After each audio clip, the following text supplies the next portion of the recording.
Well, before they appeared on, before appearing on Broadway in hit productions or being nominated for 2 Academy Awards, way back in 1993, Michael Shannon and some fellow actors founded a Red Orchid Theater in Old Town, and now he is back in Chicago, starring with an ensemble of actors, including Travis A. Knight and Lawrence Grimm, in a riveting new play written and directed by Levi Holloway that is called Turret, and it is set in an underground facility in the woods of the Pacific Northwest with a 2-story set that's so big it actually required them to stage it at the Chopin Theater in Wicker Park.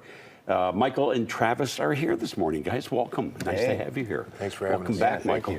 Probably the first and most important thing that we should talk about is that Travis's son has turned 9 years old today. He is. He is 9 years old as of today. Yeah, happy birthday, my big son. Happy birthday. Was Love you very much. 4 o'clock this morning, getting ready to celebrate birthday today. So, Michael, tell me about Turret. What are we in for? Yeah, it's kind of a futuristic sci-fi, kind of a thriller, I guess. But it's basically about the relationship between my character Green and Travis's character Rabbit.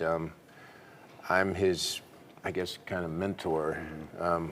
We're soldiers. We're hiding out in this turret in a future where pretty much all of mankind has ceased to exist, and we're trying to make the best of it. Yeah. I love that you keep coming back. I mean, you are such an acclaimed actor now, known worldwide. But you keep coming back to a Red Orchid to do projects there. Why is that? What's the attraction?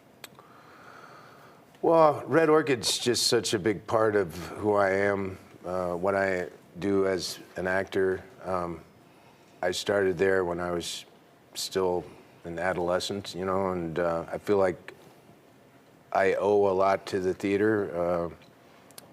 That I learned so much there, working there, and met so many incredible artists, and I just want the theater to stick around. So I like to, I don't know, I was going to say prop it up. That's not the right word. Support it. You want to support it and bring attention to it. I would. Yeah. Exactly. I think part of it is like, it's a Chicago actor thing to do.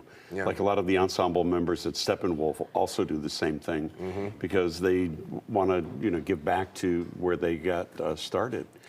Yeah, and particularly post-pandemic, making sure a lot of theaters just barely squeaked by, or some didn't make it, and I think it's important now that the theaters are back up and going to create exciting events that generate audiences. Yeah. So Travis, what's it like working opposite Michael? I have to think that is a formidable job for an actor, to look into those eyes and deliver lines that you have to deliver. Yeah.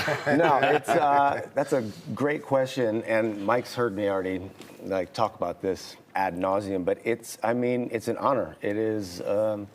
The opportunity of a lifetime as an actor, to be out there with someone who is, one of the best to ever do it. Yep. I'm also out there with Larry Grimm, who's also an incredible actor, and to be able to work opposite Mike, it's like it is a masterclass. I don't have to do much other than go out there, look at him, and respond to what I am receiving. And it's a real treat. It's a gift. I would think it makes you elevate your game, doesn't it?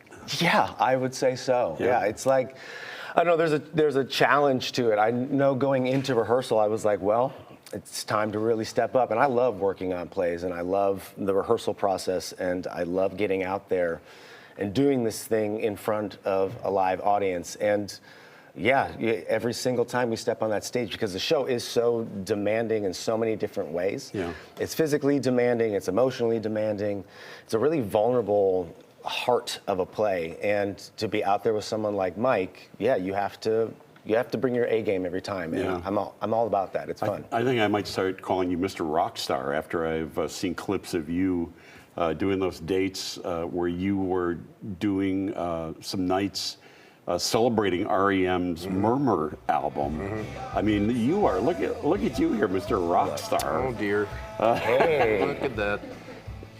There it is. Yeah, you're like one step away of throwing yourself into the audience for some. Living the dream. Yeah, well, That's the 40 Watt Club in Athens, Georgia. That's Yeah. where REM started Oh, out, there's basically. Dag Julian from Dag Hoy Dog Julian, was in and there. there's Jason Narducci and Nick and Bajay, and yeah, it's an incredible band. I have to actually. think that was super fun. Would you go back out and do more music? Or? Oh well, we actually, we're gonna do another tour at the beginning of next year, starting in February, with a whole nother REM record. It went well, and people want to hear more, so we're gonna do more. So you're just a super REM fan?